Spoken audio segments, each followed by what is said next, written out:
اور جن لوگوں کو یہ مشرک اللہ کے سوا پکارتے ہیں ان کو برا نہ کہنا کہ یہ بھی کہیں اللہ کو بے ادبی سے بے سمجھے برا نہ کہہ بیٹھیں۔ اس طرح ہم نے ہر ایک امت کے اعمال ان کی نظروں میں اچھے کر دکھائے ہیں،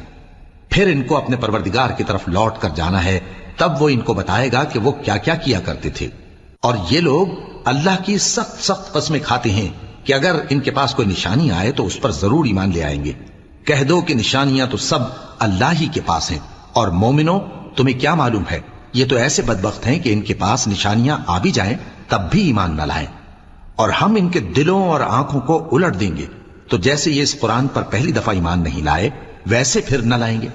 اور ہم ان کو چھوڑ دیں گے کہ اپنی سرکشی میں بہکتے رہیں۔ اور اگر ہم ان پر فرشتے بھی اتار دیتے اور مردے بھی ان سے گفتگو کرنے لگتے اور ہم سب چیزوں کو ان کے سامنے لاموجود بھی کر دیتے تو بھی یہ ایمان لانے والے نہ تھے، مگر یہ کہ اللہ چاہے